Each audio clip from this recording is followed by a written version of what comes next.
Won't you lend your lungs to me? Mine are collapsing. Plant my feet and bitterly breathe up the time that's passed. Breath I'll take and breath I'll give. Pray the day's not poised. Stand among the ones that live in lonely indecision. Hello, James. Good morning, Lynn. Good morning. Today is October 12th, and we're taping episode 13. I want to tell the audience that James is a little bit under the weather. I'll be okay. I just have to wake up. Okay. All right. Well, James, I've been corresponding with a reader and a listener who goes by the name John Paul Barber, and he listened to your last podcast you did with the myth of the 20th century. Yes. And he had some comments, and he wanted to hear your thoughts on some other topics. So I will read some paragraphs here that he wrote that I thought were outstanding. I think you'll like them. I think the listeners will like them. Okay. John Paul Barber writes, during James's interview on the Myth of the 20th Century podcast, he talked about the anxiety he experienced by being in rural Utah at Ishmael's, where nobody locks their doors. He also talked about how safe he feels at his mother's house in the suburbs. I'm curious what James's views on Appalachia are, or if he has any experience with the region or us mountain folk. It's rural and sparsely populated here, but people still keep their doors locked so meth heads won't steal everything they own. Appalachia is inhabited predominantly by people of Scots-Irish ancestry. I'll be the first to admit that we're the Negroes of the white race due to our slightly higher than average time preference, but there's also a more prevalent display of overt masculinity by white men here than you'll see in other regions of the U.S.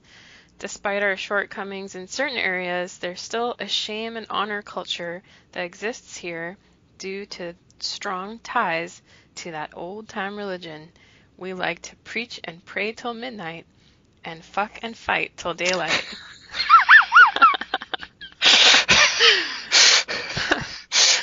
Maybe I'm biased, but I think this area will be the last stand of explicit whiteness in this country.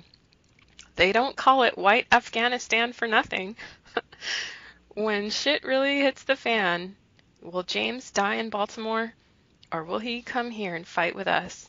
I know he wants to stand his ground on his home turf, but I can see a future where statues are erected in the South of a Yankee general with a French surname.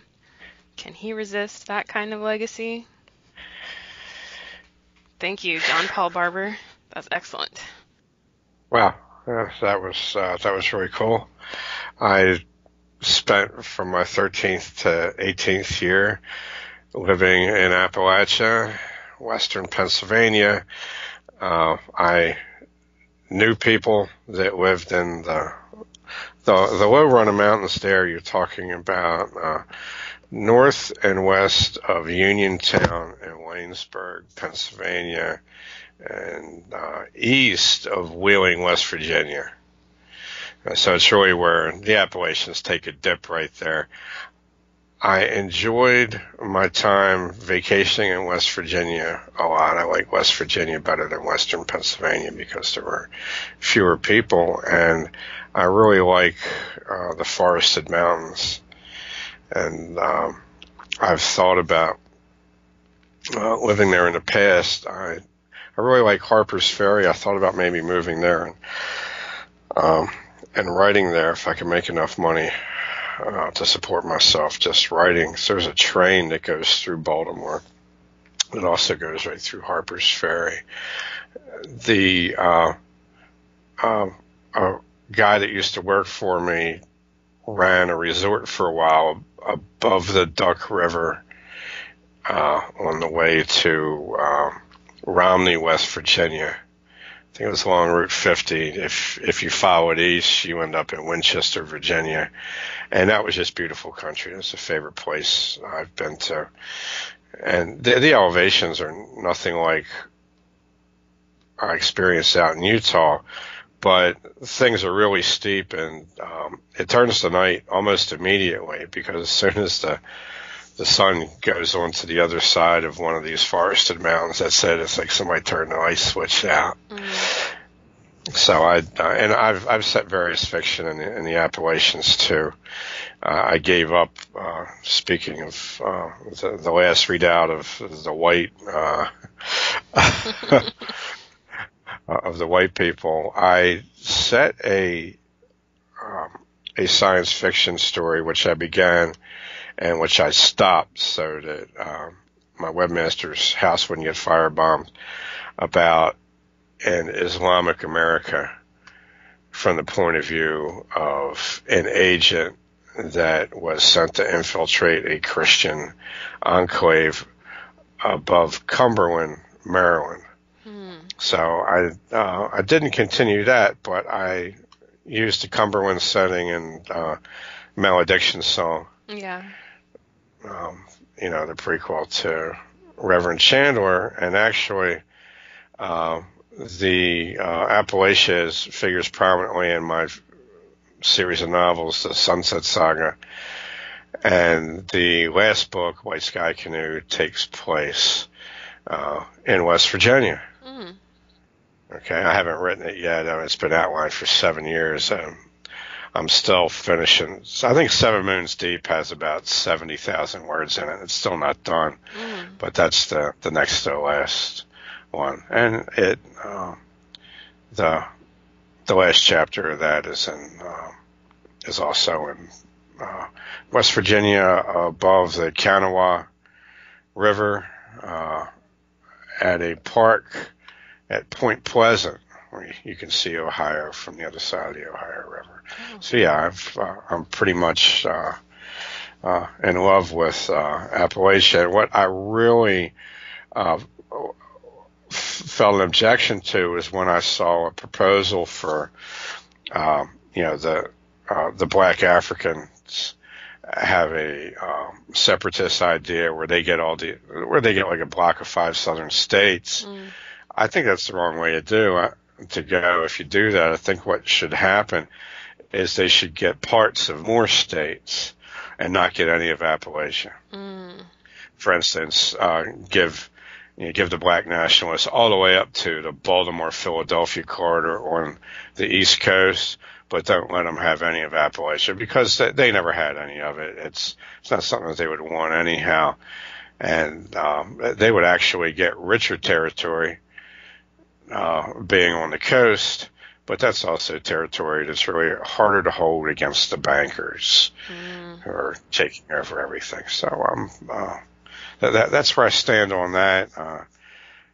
John Paul Barber. Oh, the Scots-Irish. Now, in Appalachia, you have Scotch, you have Irish, and you have Scots-Irish. The Scots-Irish were actually, they were Scottish traders who surrendered to the British, and they gave to Culloden, and were used to settle northern and eastern Ireland in a bid to eradicate the Irish. And now, as these Scots were settled in Ireland, the displaced Irish were shipped to America, where they were worked to death on plantations, and many of them found their way into the Appalachians at Lord Dunmore's War. Lord Dunmore was a trader Scotchman. He was a Scots-Irish. Jackson was also a Scots-Irish. So I like a lot of the Scots-Irish historical figures because they came and they acted as frontiersmen immediately. The British knew that they were going to be able to give them this shit gig, and they were going to be able to handle it. But the whole Scots-Irish thing has been used to overshadow the fact that Scotch and Irish were separately, and for 150 years before the Battle of Culloden, were used to clear the land and settle the plantations. And by the time you get to where Dunmore's War, he had an English, Scots-Irish militia force of about 1,000 paired up with a purely Irish militia force of about 1,000. He took the Scotch, Irish, and English guys up to bivouac and have a parley with the Shawnee, who were also Irish, Scotch, English, and Scotch-Irish. The Shawnee were largely white guys. And while he was parlaying with Chief Cornstalk, who looks exactly like that guerrilla right-wing journalist O'Keefe, only with a feather in his hair, the Shawnee soldiers under Puckenswaw, who I suspect was a half-breed, and he was Tecumseh's father, they went south to Point Pleasant on the Canoe and Ohio River. Ohio just means good river. So Ohio River is a way of saying good river, river. The Shawnees attack at night, and they basically fight a bloody draw as a setup. And then when the Irish commander had a bullet in his chest, and he was still ready to fight the next day, and he caught up with the Shawnees, who had retreated to one of their principal towns, might have been Cornstalk Town, and Dunmore interceded. Dunmore actually came like the cops protecting hood rats from vigilantes. Dunmore showed up with the English and the Scots-Irish and prevented the Irish from counterattacking the Shawnees. He had already made a pact with the Shawnees to try to keep the Irish bottled up and not let them over the Appalachians. So that's just a little bit of that history. It's really complicated, therefore the history is never going to get out there because it's too complicated for idiot Americans to understand that you had all these different factions, that you had whites on both sides, Indians on both sides, English on both sides, Irish on both sides, and how the Scots were actually used as a fifth column against other whites. That is the Scots-Irish, the original Scotch, the guys that lost the Battle of Monmouth, and men before that, and guys like Peter Williamson who were kidnapped as boys. Those guys were fighting as rebels in Virginia in the 1600s. They were POWs that were sold into bondage in Virginia, and a lot of them escaped. I reviewed a book titled Saddle Mountain Folk. I think that's the title of it. I reviewed it about 4 years ago. It's a rare book I found at a flea market that is about a mountain enclave above Knoxville, I think, where I know it's called Saddlebag Folk, I think, because everything that they got from this one riverboat, I think above Chickamauga, had to be hauled up the mountain in saddlebags. Mm-hmm. So yeah, sorry to go on so much there, but yeah, I love Appalachia. I have a few fictional characters that will die bloody deaths in Appalachia in my novels, trying to defend against the encroachment of civilization and the erasure of of the last crackers in the mountains. But I don't have anybody up there to live with. You know, technically, Sean and those guys up in Pennsylvania who I coach, they live in the foothills of the Appalachians. Mm. And that out of service PA where we have our annual gathering, it's about 1,500 feet up from sea level, I think. The Appalachians, the Appalachians up around western Pennsylvania and western Maryland barely get up to 2,000 feet, if that. You have down near the Great Smoky Mountains, and in Tennessee, you have mountains that are over 6,000 feet. Oh. There was a little place called Franklin that was an experimental breakaway kingdom of the Republic of the United States that was named after Benjamin Franklin in the area of Western Virginia, the Western Carolinas, and Eastern Tennessee. I never heard of that. I'm very interested in that area. It's very high elevation, and that's kind of like the heart of Appalachia as far as I'm concerned. And also I'm very interested in going to the Great Smoky Mountains National Forest because that should be one of the only areas where there's still old growth forest on the East Coast. Oh. And I'm interested in that. The novel Seven Moons Deep, and actually Ghost of the Sunset World, part of that was set down there in the Great Smoky Mountains also. So that's, thank you, Mr. Barber. Glad you appreciate it. I hope I'm not too much of a disappointment on that count. I don't think he'll be disappointed. He's inviting you to be a general for the new Appalachian state that will emerge after the collapse, right? It's kind of our imaginary scenario. I could be a janitor / military advisor. How about that instead of general? I'm kind of allergic to high-level leadership. I mean, it's almost ate my soul commanding 100 half-retarded grocery store employees. I couldn't imagine if I had to actually lord it over real intact human beings. That would really be rough on my psyche. So. Well, maybe it would be better. I'm just not cut out for it. But I would love to come out as your diabolical advisor. All right, that sounds like a compromise. Right. I would be, I would be willing to be your little white devil.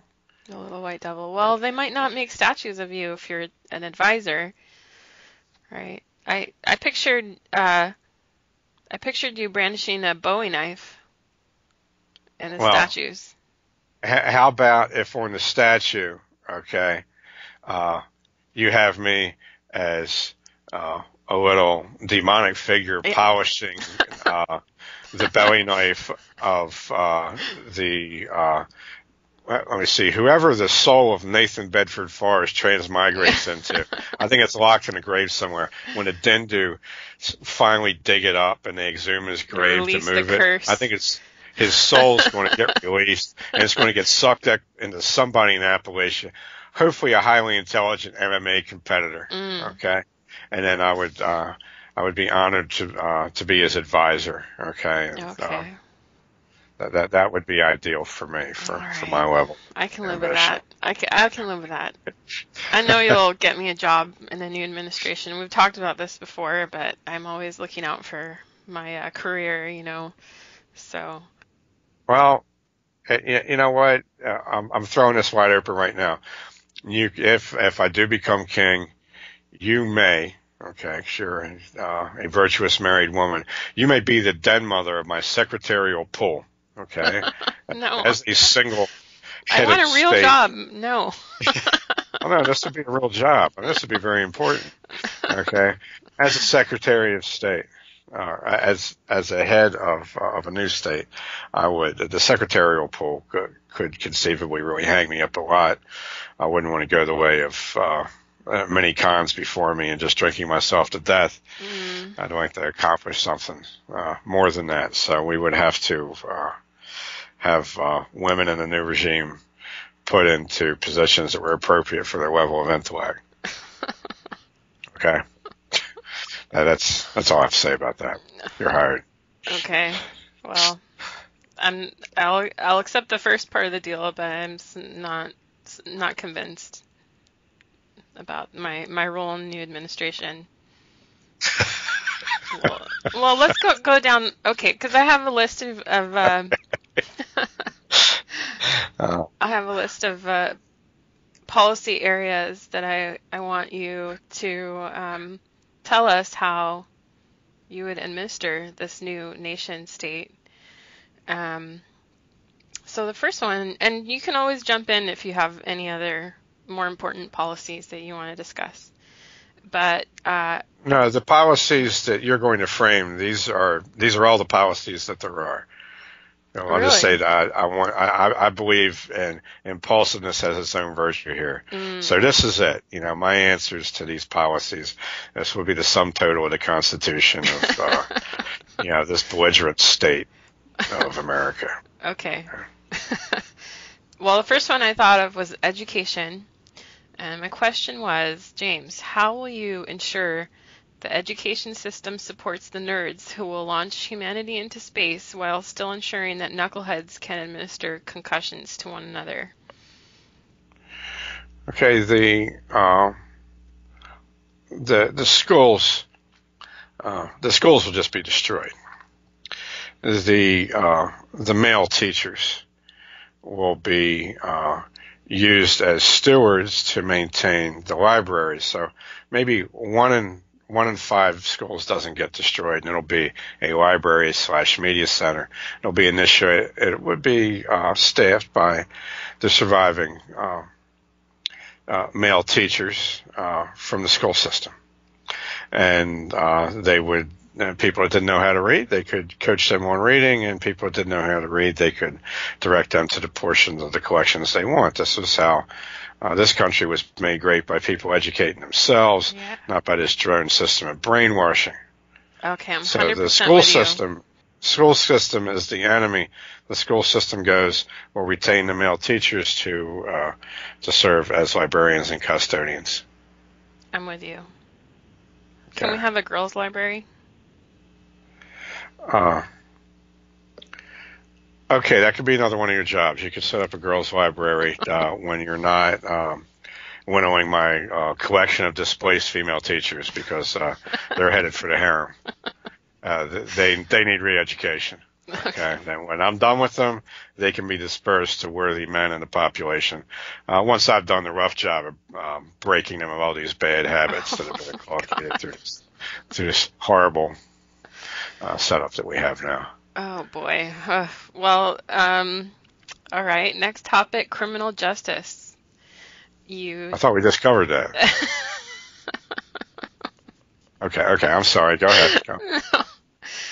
You just finished serving on a jury, and I was actually pleasantly surprised, because you thought it wasn't a total disaster, that you guys came up with a fair verdict in the end, and I think you said that it's as good a process as you could hope for in the system. Yes. So do you have any other thoughts on the criminal justice system? What would you keep? What would you change? Oh, well, I think the system, how it's set up, would be fine if you dismantled the whole political superstructure around it.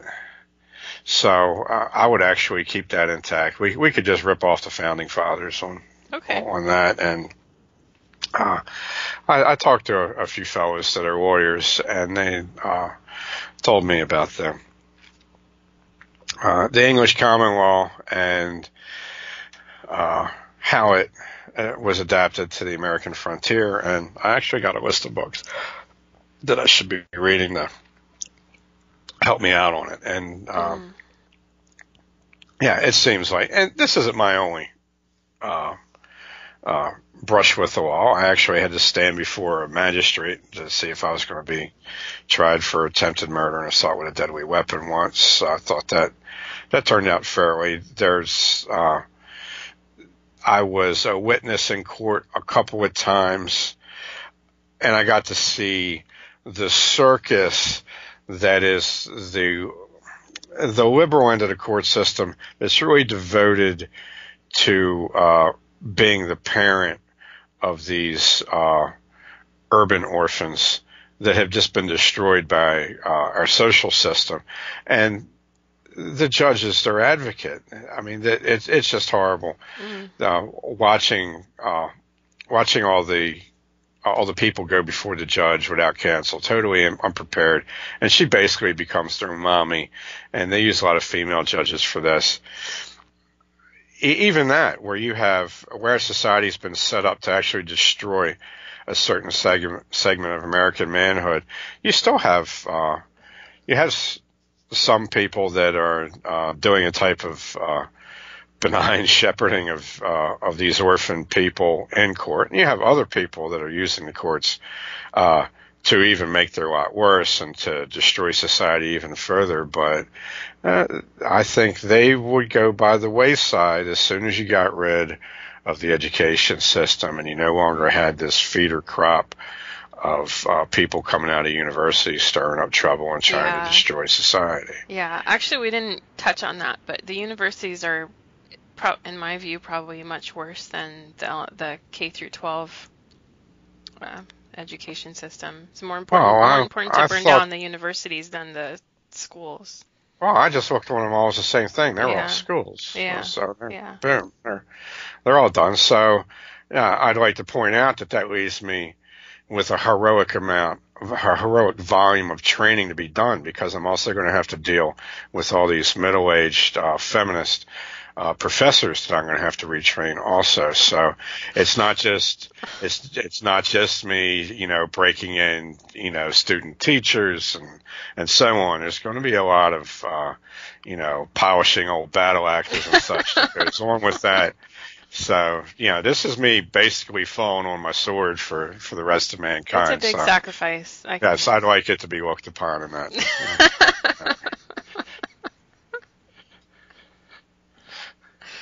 Okay. The next topic is really the same topic, because I thought about divorce, child custody, family law. These are topics that are big in the manosphere. I don't know if it's called manosphere anymore, but and it definitely fits in with the criminal justice system and welfare. I think we covered this a long time ago with you, that you had the idea that welfare benefits should at least partially accrue to fathers, because the way it's set up, it rewards fatherless families. So my question, I'm assuming there probably won't be any welfare in your new country, because that's kind of a no. But regardless of that, well, here's what I wrote. James, you are known to be a devoted father and grandfather, long divorced, and currently practicing informal polygamy. How would your new nation support the role of the father and the patriarch without leaving large numbers of men out in the cold due to the harem-building habits of warlords such as yourself? Well, I think that there's not going to be any women or children out in the cold, in the household of various warlords. That's for sure. But then you have to worry about the beta males. Yeah. Okay, so we need to look out for these guys and make sure we can turn them into useful cannon fodder for the wars of liberation to come.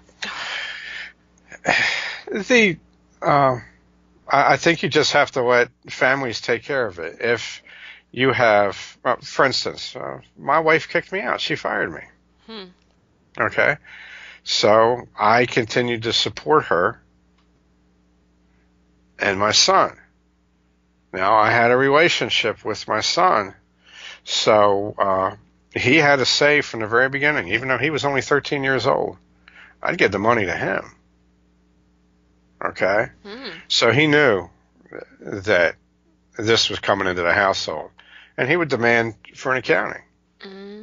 Not that he had to, because, she was a good girl. So in the case, what you have to worry about, particularly if you're going to have an Appalachian nation, you have to worry about the woman gets addicted to drugs, or the guy gets addicted to drugs, or they both get addicted to drugs. I mean, that's really what you got to worry about.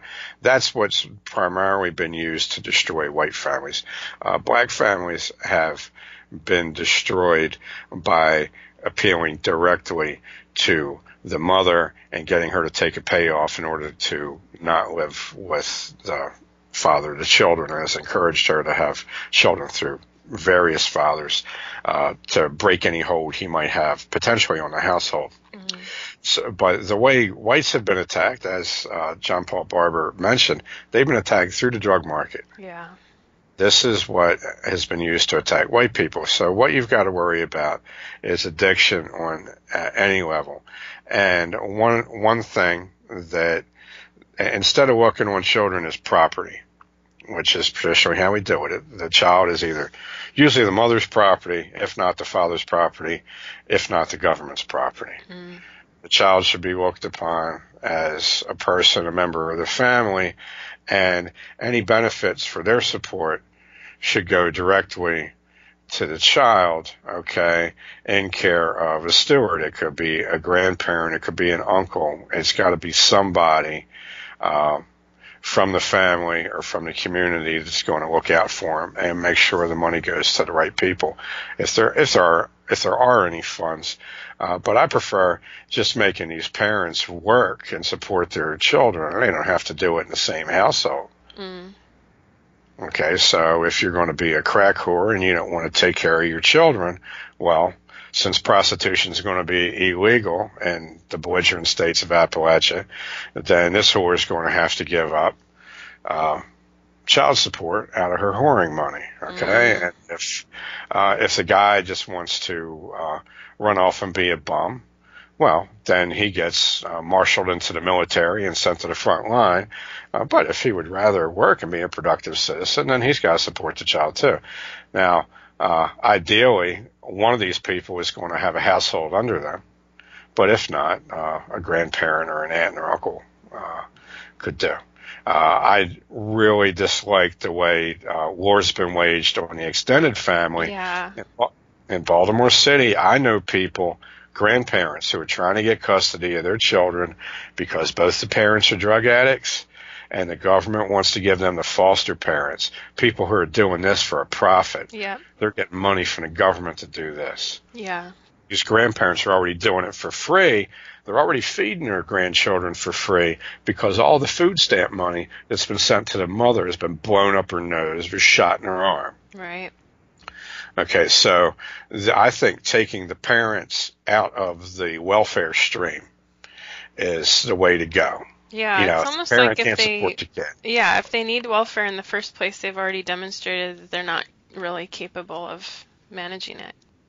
That's right. So send him to the army, send her to the whorehouse, and let the grandparents, aunts and uncles, raise this child. And it's one reason why in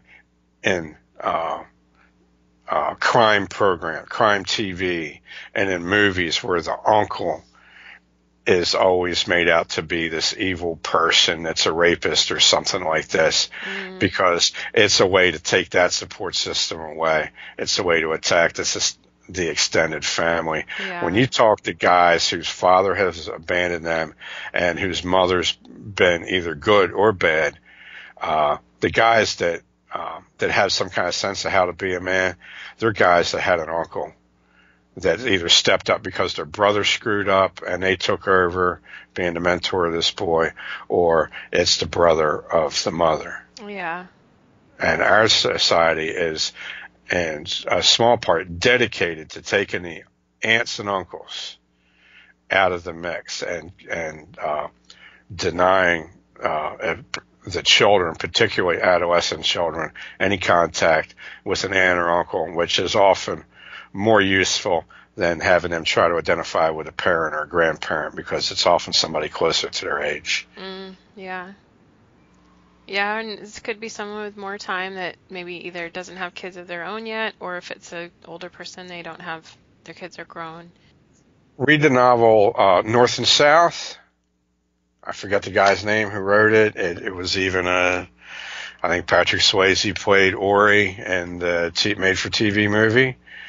There's a character named Ori who's the uncle of a character named Charles.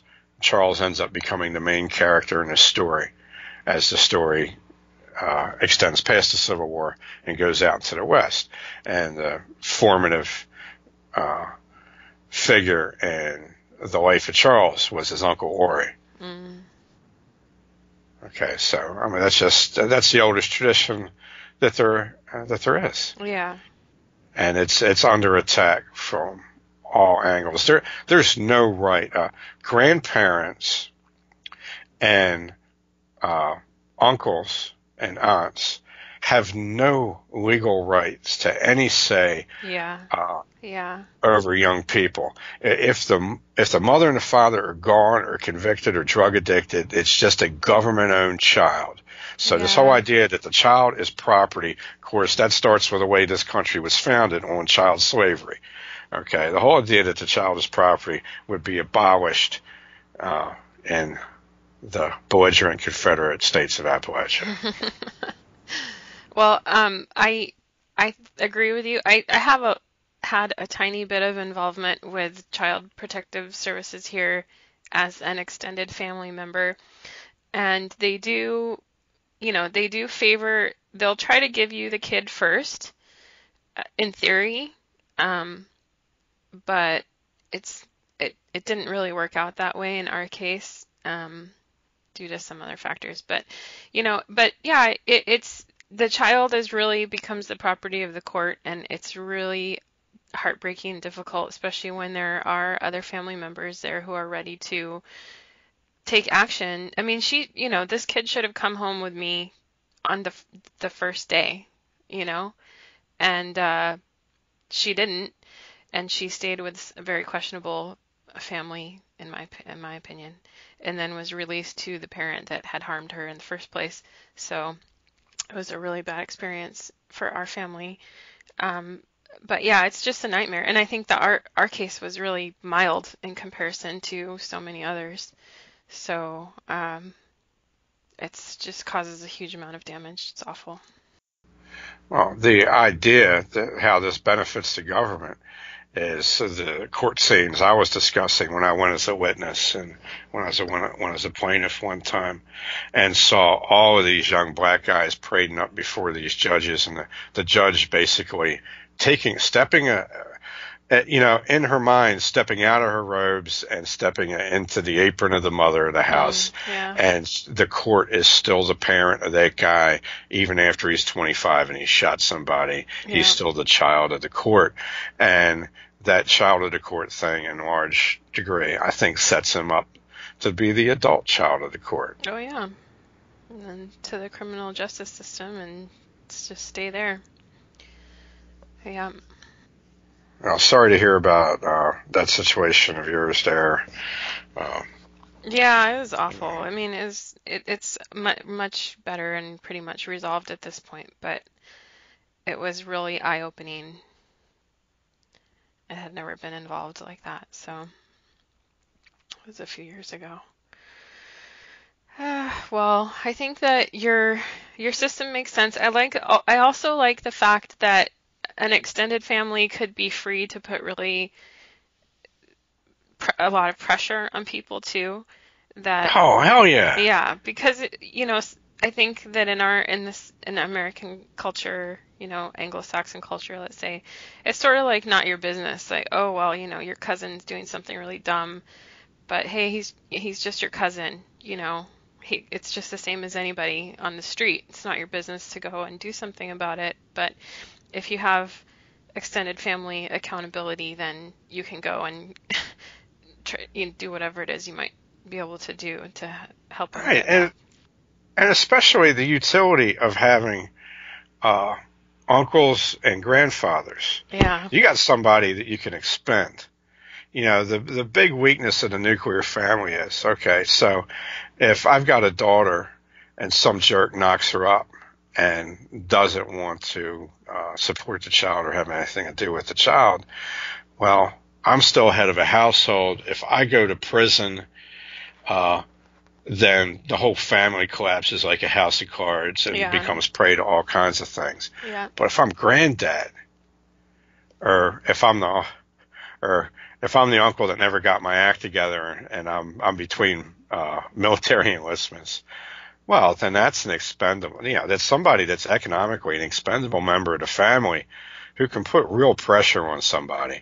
Nobody's going to be afraid of somebody's dad now because everybody knows the dad doesn't want to go to prison with a bunch of 30-year-old guys. And if you have two extended families there, you could put diplomatic pressure too. You could go to the guy's dad and the guy's uncle and you get the men from both sides of the family together. Right. Because like it or not, now it's a family because you mix the bloodlines. So, they both have a say, and you get the men together and you put pressure on this guy. Right. This is why the turn of the 18th and 19th century, or around 1900, according to Lionel Tiger, over half of wedding dresses were made to fit pregnant people. Okay, because the old men were not going to put up with some guy knocking up their daughter or their granddaughter and then not taking care of the kid. Yeah. Okay, he's going to take care of what he had a hand in creating. Right. And that's the oldest thing in human culture, and it's been systematically eradicated. Yeah. Now, the taboo nature of the man that's not at home with his child has been taken advantage of. That animus against him on the part of the general public is still there. So the state has actually harnessed that as a way to further emasculate and marginalize men once they have a child and they're not part of the household, even though they might want to be part of the household. Right. Okay, so that basic human instinct is actually used by the state against the people that have that feeling. Okay, so that's where you get into really the genius of social engineering, there. That's a really clutch aspect of that. And it turns everybody into a product. And I've been looking through your Big Ron entries from the earlier ones.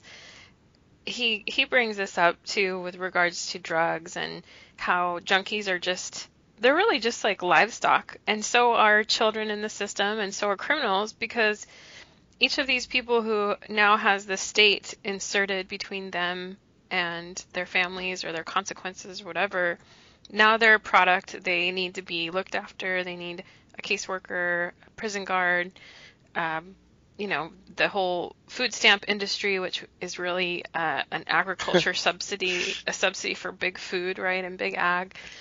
And it just turns into a huge social or a employment program where these people are just a product, the revenue unit. Right, so that's got to go in Belligerent Confederate States of Appalachia. Okay, that has no place there. All right, perfect. Well, then the last one is the big one. Department of Defense or Department of War, James? Oh, it's the Department of War. Yeah. Okay, I mean, what a toxic. That's probably semantically the most toxic aspect of the United States of America. Yeah, I mean, that's just it would have been at least funny if they would have called it the Peace Department. But the Defense Department was just ridiculous. How many defensive wars has the United States fought? The first one was a defensive war. World War II was not a defensive war. We put so much pressure on the Japs. We were about ready to strangle that nation economically. So they do this last gasp attack against our farthest flung outpost, and they meet with unmitigated disaster. That was the defensive war. That was like Mike Tyson calling you names until you took a swing at him, just so he could knock your block off. So I mean, when after Pearl Harbor, the first thing the U.S. does is go after Germany. It doesn't even go after the Japanese. It's like they're not even worried about that. Yeah, because they know it's just going to be a mopping job. So it's got to be a War Department, and really the tough nut to crack. If there's ever any war in North America, the Rockies and Appalachia are both going to be the two toughest areas to crack, but in Appalachia, it's going to be more like Vietnam, and less like Afghanistan. You've got 100% tree cover anywhere where you don't have a town or a settlement. Mm-hmm. It's like 100%. That's how it's designed. It's a nightmare for anybody to go to. When I lived in Western Pennsylvania, that's what, we were the city people. Us and the Jewish family across the street were basically the outcasts. Everybody else were the local deer hunting people, and every family has got a 30-06, a 30-30, a 12 gauge, a 20 gauge, a 410. Dad's got a pistol. They got some 22. Somebody's got a 223 Savage. You got the whole thing from killing birds up to killing deer. Mm-hmm. In your family gun locker. It's just a nightmare. Your average person is going to be a better marksman than than your average soldier. Yeah. And it's going to be a lot harder to bring the machines of war to bear in a heavy forest cover. Yeah. So the Islamic America that I set up actually has trouble controlling Appalachia.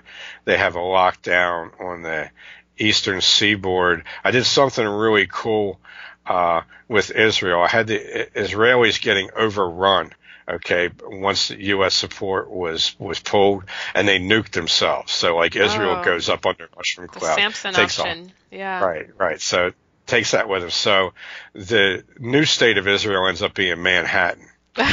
Okay. The rest, well, it's an island, and it's not far from the truth, right? Right. The rest of the East Coast is all Islamic, and they have, for Mamluks, they basically have all these black dudes, or what would be the criminal class. They're the Mamluks. Then for Janissaries, you got these sicko white guys, that are these, really committed atheists. And they're still trying to infiltrate Christian Appalachia. And the character I was writing was actually one of the Janissaries that infiltrates as a Christian Appalachian. And the idea was he was going to join a football team. Is that the one thing that kept people together culturally, and this setup in my mind in Appalachia was football, and it would have been outlawed by the Caliphate. The American Caliphate would have outlawed any type of sports like that. So this guy, in order to make himself a believable Christian Appalachian, would actually have to be able to play football. So he would join a local football team at a bar. And it's a post-petroleum setting I did too, so you don't really have the mechanized option. This guy's riding a bicycle out there. These old roads aren't maintained anymore because, after peak oil and it really goes down, the military is going to control whatever petroleum is left. Yeah.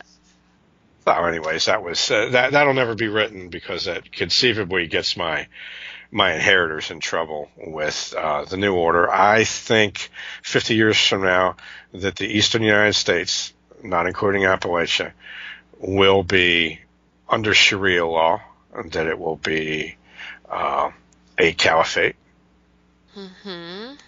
Well, I think yesterday maybe, or the day before, the news came out that the Supreme Court dismissed the case against the Trump travel ban. So it's basically in force once again. Okay, so if that holds, then we'll amend my prediction to 54 years. Okay, how about that? Well, I till the communists get in power again. Yeah. It's certainly it's never over. It never ends, right? But I always cheer myself up by remembering that Spain did it after 800 years or so, close to 800 years. Well, yeah, I don't think that. I think that universalist systems are unnatural. And right now we have two universalist systems that are competing. Christianity is a universalist system that's really been sidelined. It got seduced and subsumed by what succeeded it, which is a secular banking order. We have this. It's not even a monetary order. It's a mode of currency worship that is competing with Islam as to who's going to rule the world. And I don't think either one of them gets it done because one doesn't have a soul and the other one doesn't have a brain. So I think the future of both of these things, I think, are going to have more success. And you're going to have less potentially free territory. But in the future, I would see the United States broken into 5 pieces. I think that's geographically, it's going to a certain extent, follow geography. It's going to be broken into 5 pieces, and these pieces, none of them are going to be monolithic because in the heart of every one of these pieces, you're going to have this cancerous nodule of urban America?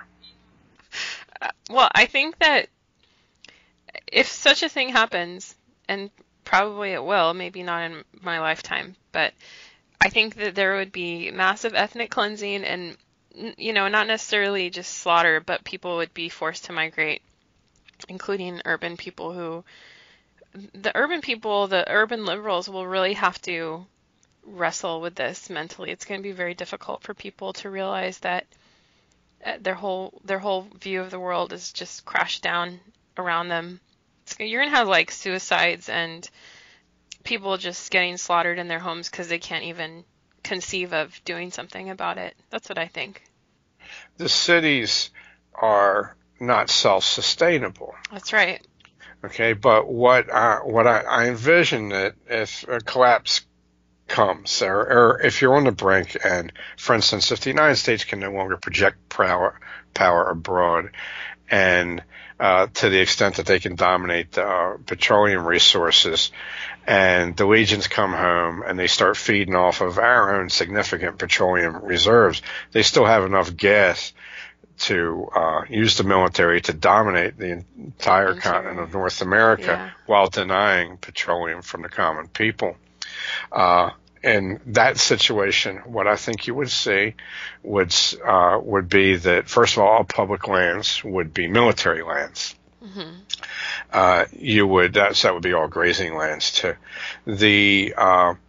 You would see state ownership of large sections of the breadbasket out there in the West and the Great Plains, and an attempt probably to use rail, because maintaining interstates is going to be tougher than rail, to actually maintain a network of cities.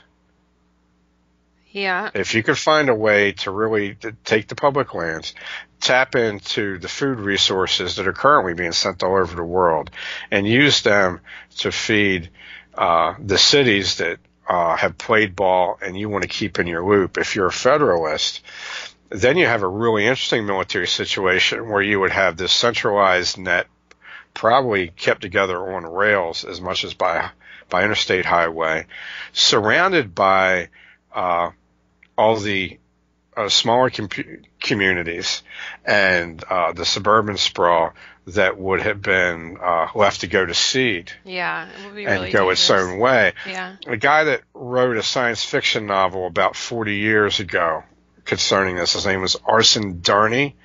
He wrote a novel called A Hostage for Hinterland. And you have these basically puritanical horsemen that live out in the American outback, and they all carry Bibles in their saddlebags, and they basically rule the rural and suburban areas, and the remaining cities are like these domed cities where the elite remain. But the thing is, we know that the elite would have to remain with the criminal class, so they would still have to rectify that. I don't have a lot of confidence in the elite, so-called, and nor in the federal government, because if you talk about rail, highways, definitely those things decay in just a couple years, right? So now you talk about That's rail. That's why I think they'd revert to rail supply for but cities. Rail still needs a lot of maintenance, and it's extremely fragile because all you have to do is vandalize one tiny section, and now you've cut supply. It's too easy to. Our continent is too big, and I think in some kind of huge crisis like this, the central power, it just wouldn't be there. Yes, but there would be an attempt. Yeah. Okay, and the attempt could take a lot of people with it. There's no way that these hundreds of thousands of federal agents and employees and military personnel with all this latent power in their hands, there's no way that they're just going to lie down. What if they just revert to their own territory and their own local and regional loyalties? Well, the military doesn't have that loyalty. The military has a national federal loyalty. And that you can't forget the Department of Defense, okay, whatever Homeland Security is being called now, whatever its acronym is, the FBI, the CIA, the ATF, you can't forget these organizations. Now, to a large extent, I see a lot of the law enforcement assets just becoming robber barons and plundering. But they're going to have government authorized vehicles when normal people are no longer authorized to take their vehicle on the road because of gas rationing. They're going to have access to government authorized vehicles, and they've got all these weapons. They've got helicopters. So I think that there'll be a real attempt to stay federal. And I think that the attempt to stay federal would extend to something that's ultimately untenable, which would be like a candelabra setup, which is what the Puritans, it's how the Puritans imagined themselves in New England as each one of their plantations was like a candle in this candelabra, keeping back the heathen darkness that was represented by the forest and the savages and the runaway white people. Now, I would see a return. That Puritan ethos is still at the center of our whole federal ideology. I would see a return to that. Okay, and there's going to be an attempt. I don't think it would be a successful attempt, and I think it would end up having to do what the Roman Empire did and break down regionally for the sake of management. Yeah. Okay, a lot of it depends on whether or not there's an EMP blast. Okay, you go totally local then. Oh, yeah. Things break down locally immediately. But as long as the net is up, as long as we can still do this, then the feds are still, no matter how horrible it gets, they're going to devote all their resources to preserving their power. And if you look at what the Baltimore city government did during the riots, every single resource was devoted to preservation of power. Nothing was devoted towards anything else. Yeah, no, nothing. No, it's just power. Just preserving the power. So I would say that you cannot underestimate this machine that can go snuff out a sovereign nation in 3 days. Yeah. The fourth biggest military in the world, as we were constantly reminded, was taken out in 3 days by this machine. Okay, and now you're talking about taking over, the factory where this machine is put together. Okay, so I see a federal effort continuing even beyond the point of reason, and remaining a really lethal force for a while. So I could be way wrong, but I just can't. With that power, I just don't see how you could count it out. That's all. In the end, in Rome, all that mattered was the legions. Yeah. And all it is a history of whatever guy gets put at the head of the legions for a while. So American history could devolve into something like that. Yeah. Yeah, you're right. I mean, even if it doesn't last, it's going to cause a huge amount of damage before it collapses. You can't underestimate a war machine. As long as there's something for it to eat, that you couldn't stop the Mongols until you got them out of the grasslands. When you got them into Israel, I think that was Ayan Jute, right? And when you got them beyond the Hungarian plain, they couldn't maintain all those horses. So as long as there's fuel to maintain the military machine, you can't count the thing out. And there's a lot of petroleum resources or fossil fuel resources in North America. Really, we don't really need Saudi Arabia if you really wanted to exploit it. And there's always nuclear power and other. I'm not convinced that solar or wind would ever make a dent in power supply, but nuclear power could. I have a crackpot moment. What's that? Okay, as if that wasn't crackpotty enough. Okay. In 1975, I was in the car with my father, and this came on a legit news station. I think it was WBAL. A man had invented a method for turning water into fuel by using by separating the hydrogen and the oxygen. Okay. Okay. Yeah, I can explain that. Do you want me to? Okay. Yeah. Well, you're going to explain it because you got a brain. But I said, wow, that sounds really neat.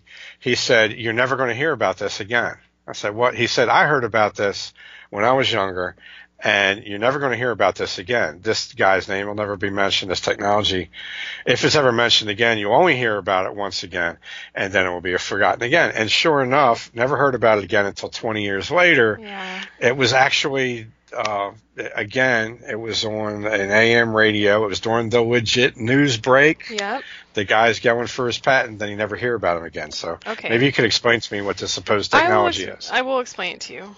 And with apologies to, I know you have some professor that reads and anybody else that actually knows these things, but okay, hydrogen is a very good fuel because hydrogen wants to combine with another hydrogen and an oxygen and make water, because hydrogen it's not stable by itself. So if you burn hydrogen, you get a really powerful explosion. Okay, so hydrogen makes a great fuel. So where do you get hydrogen? Well, you can get it from any kind of fossil fuel molecule. That's one of the things you're doing when you burn fuel in your car is you're just stripping the hydrogens off and turning them into water. One of the big things that comes out of a car exhaust is water.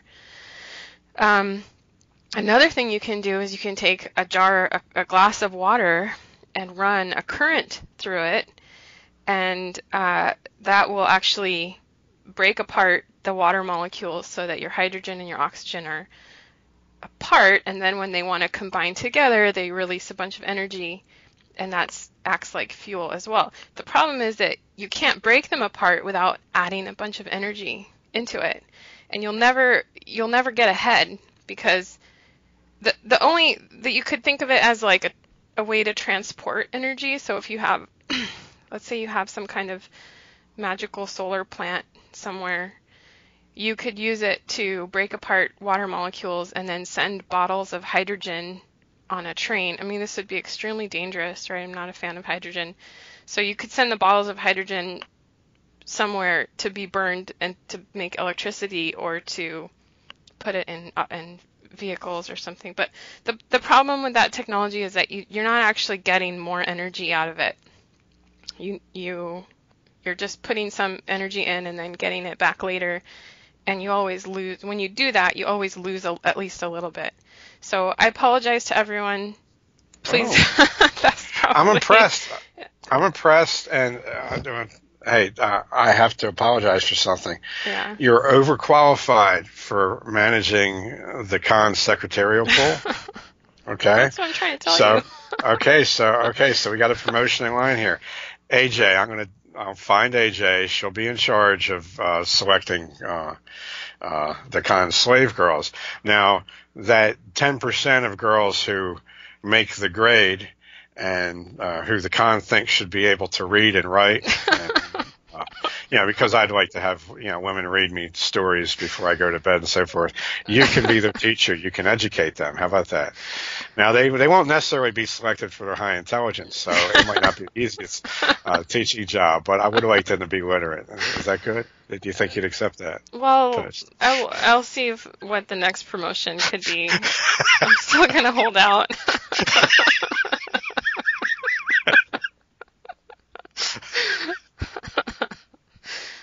That was impressive. Yeah, so it sounds to me like this idea of using water to get your hydrogen would be, if I compared it to the grocery business, it would be like shipping a trailer load of freight that wasn't on pallets. It was just like all tossed in there, and then you have to go through and use a lot of energy to separate it. Yeah. And get the parts that you wanted. Yeah, it's something like that. Like you have to. It's not a free lunch by any. There's no free lunch in physics or in anything. So you have to find a source of fuel. And the great thing about, for example, gasoline is that a gallon of gasoline is like, it's better than like a huge stack of batteries, or it's better than, any other kind of reservoir of fuel that you could think of. It's just really convenient and it's fairly stable, where equivalent amount of hydrogen, I'm sure you've seen the Hindenburg video, hydrogen just wants to blow up instantly, right. And gasoline wants to burn, not necessarily blow up, but it's a lot safer. For my friends out west, I have an idea for what to do with the air power, the air energy in the Rockies. I've seen two men, really tough men, cry just looking at the mountains, the mountainsides, and the places that they used to hike over hunting, and seeing these giant windmills, these giant white monstrosities that look like they could be, those creatures from the remake of War of the Worlds with Tom Cruise. Mm-hmm. What I think you could do, and I don't know how practical it would be, but if there was some kind of collapse and you wanted to keep these people in the cities and not have them come and trash your area, if you could just reposition all these windmills to surround the cities and kind of cut the legs off of them and make them short so they almost hit the ground when the blade spins around, and set them up so it's just like this big people-eating machine that all the urban people would have to get through to try to get to you. I think that would be worthwhile. That's a great idea. Windmills are also quite useless for energy generation. Yeah, but they look like they take a leg off. They kill. They would squash you. I mean, instantly. They're some really huge ones, and they kill lots of birds and wildlife. The birds can't really seem to navigate around them, and you can just go collect bird carcasses underneath these windmills. Okay, so we'll use them to ring the cities. Yeah. And keep the people in the cities. Yeah, that's like something out of Indiana Jones or something, like when he has to get through the obstacles. Mm-hmm. Yeah, that'd be good. And you just leave a couple of guys in the surrounding mountains. Any really spry fellows that make it through, the gauntlet, they could just be picked off by your good old elk hunters from 300-400 yards away. Yeah. Yeah. The problem is that the Western theater. Yeah, they need a lot of maintenance, so they'll seize up after a while, and you'll have to get more ammunition to. Oh, but that would funnel. They wouldn't all seize up at the same time. That's right. That would kind of funnel the traffic. It would give you time to train more snipers, I suppose. That's right. It's a good plan. I approve. Okay. Now, me, as far as John Paul Barber's suggesting, thank you. I would be glad to visit his portion of Appalachia, but when the urban mud really hits the fan, I think I'll probably just be doing my Charlton Heston imitation from Omega Man, bleeding out in the street. It happens fast, right? Right. We're having our own little apocalypse here with the smoke from these fires. It's very smoky today, and we're supposed to stay indoors. And I'm in the Bay Area. I'm in the San Francisco Bay Area. It's got to play havoc with refrigeration systems, the dust, wouldn't it? Probably.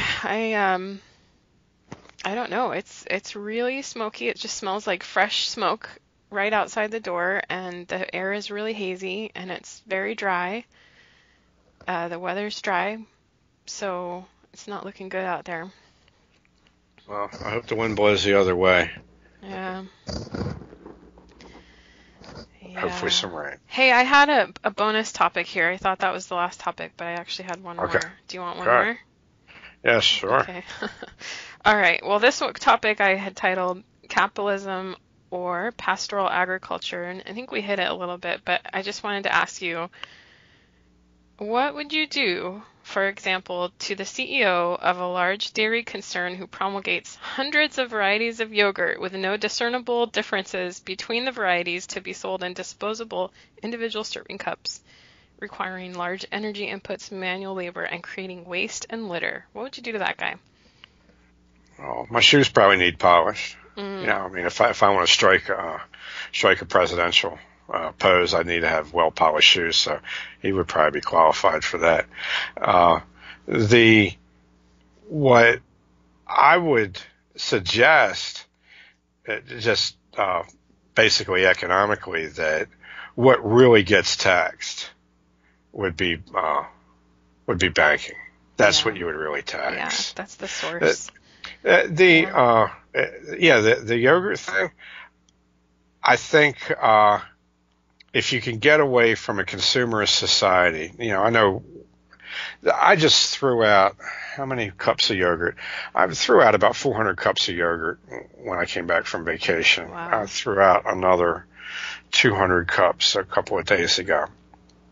And all these different barely discernible types of yogurt exist only to take up space that might be occupied by a competitor. It's a battlefield between advertisers. Yeah. Okay, if you could get away from just having the media run consumerist society, then you could get away from this. So I think this takes care of itself. I think as soon as you have really deep economic troubles, a lot of this stuff goes away and people just start buying the 2-pound vanilla yogurt. Yeah. Okay. But right now, that stuff is priced unreasonably high. For instance, the 2-pound vanilla yogurt will be priced unreasonably high because it's seen as a decision that is only made by the savviest buyers, who are the people who have deep pockets. Yeah. They can afford it. Yeah. The people who aren't savvy buyers, that don't add up the ounces, that are going to buy the 10 for 6, the 10 for 10, or 5 for 5 deal, and they're going to buy this 3.2 ounce cup of yogurt.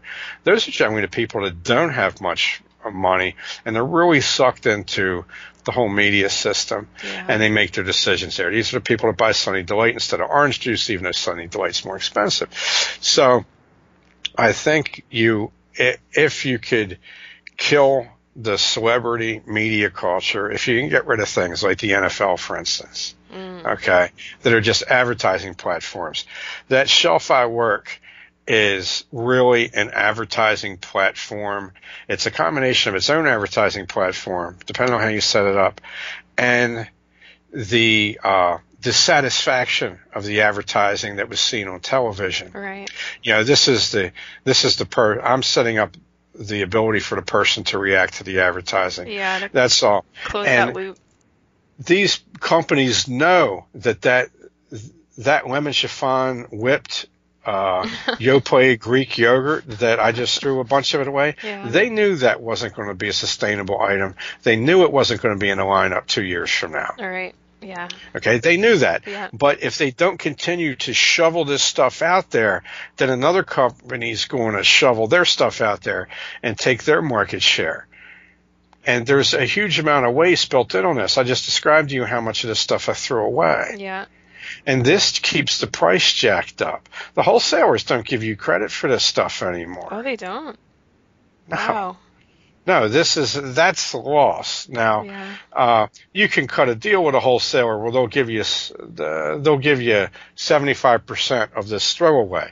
After you do this, you have to have somebody scoop out every cup of yogurt and rinse it out and waste all your company's water and send it back in a little banana box, and then you get 75% credit, which is about what your cost was. Well, but you paid this guy to do that scoopy thing. Yeah. And that's not a straight deal anyhow, because the same company that offers you this deal, they don't let you to send back they don't allow you to send back any mislabels. So if I order 100 cases of tuna fish and I get 100 cases of sauerkraut instead, at what I get's worth a third of what I ordered, there's nothing I can do about that. I've got to eat it. I take the loss because they're supposedly extending me this reclamation favor. Okay, so even if it's a wholesaler that says they extend reclamation, they don't. They take the money out of you some other way because the only people increasing profits in the current grocery economy is the manufacturer. The wholesaler is on life support. The retailer is on life support. Yeah. Okay, so that I think that just by having a real economy instead of this phony media economy, I think that takes care of itself. Yeah. And again, that guy would surely be qualified to shine the shoes of the head of state. It'll be a good experience for him. I think so. Both in character. Wow, that was a really fun one. Thank you to John Paul Barber for helping us get started on that topic, because that's what we wanted to cover for episode 13. And so I think it got covered. What do you think? I think it was great, and I would like to ask John Paul Barber, one question. That the movie Cool Hand Luke, and when maybe you could, I hate to do this to you, but it goes with your hypothetical job description anyhow. Maybe you could put up a video sample of this, on your slideshow or whatever. And that scene where the girl's washing the car. Yeah. And Cool Hand Luke. So I just want to know if her daughter or granddaughter was your neighbor. Okay, then I might seriously consider relocating. Cutting the grass would be more fun. All right. Thank you so much, John Paul Barber. Thanks, James. Okay. All right, bye. Thanks for waking me up. Yeah, you're welcome.